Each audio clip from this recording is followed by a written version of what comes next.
Property खरीद रहे हैं 50 लाख रुपए या उससे ज़्यादा की, तो टीडीएस काटते वक्त ये गलती ना करें, वरना 1% की जगह 20% भरना पड़ सकता है। बहुत से लोग 194IA को इग्नोर कर देते हैं और बाद में पेनाल्टी भरते हैं। आज मैं आपको सिंपल एग्जाम्पल के साथ समझाऊंगा 194IA का पूरा कंसेप्ट है। नमस्कार दोस्तों, मैं हूं सीए नरेंद्र चैनल। आज हम बात करने वाले हैं इनकम टैक्स एक्ट की सेक्शन 194IA के बारे में, जो प्रॉपर्टी परचेज पर लगने वाले टीडीएस के बारे में है। अगर आप फ्लैट, लैंड या कोई भी प्रॉपर्टी बाई करना चाहते हैं तो ये वीडियो पूरा देखें। आप देखते हैं सेक्शन 194IA क्या कहता है।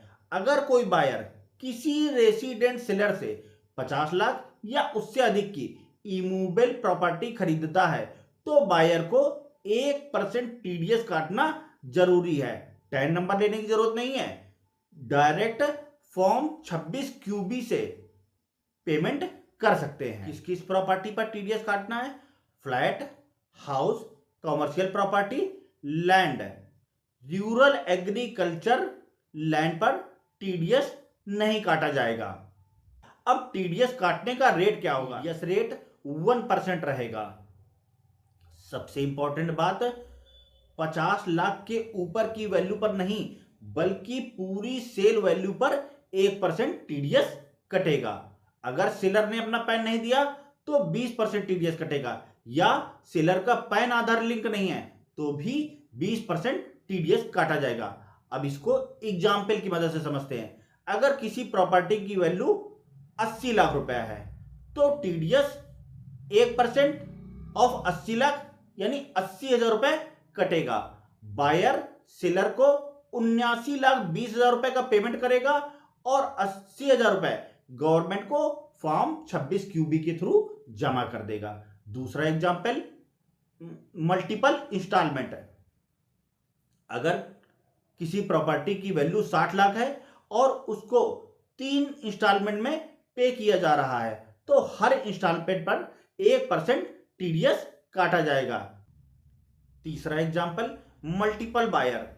प्रॉपर्टी वैल्यू 60 लाख, 2 बायर हैं, 30 लाख रुपए शेयर, फिर भी टीडीएस लगेगा क्योंकि लिमिट प्रॉपर्टी की वैल्यू पर देखी जाती है, ना कि इंडिविजुअल शेयर पर। अब टीडीएस कब जमा करना है? पेमेंट या क्रेडिट के 30 दिन के अंदर फॉर्म 26QB फाइल करना होगा। उसके बाद सेलर को फॉर्म 16B इशू करना होता है। अब पेमेंट ना करने पर क्या होगा?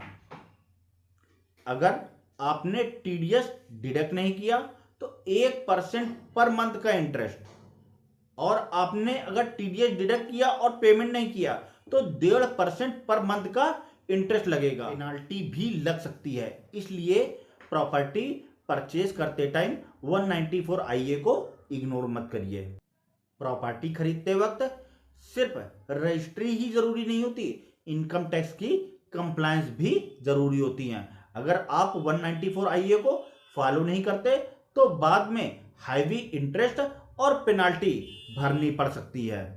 अगर आप प्रॉपर्टी परचेज कर रहे हैं या प्लानिंग में हैं तो हमें कमेंट में बताइए, मैं आपको गाइड करने की कोशिश करूंगा।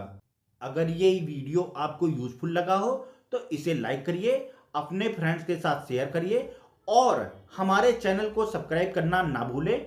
मिलते हैं अगले वीडियो में। धन्यवाद।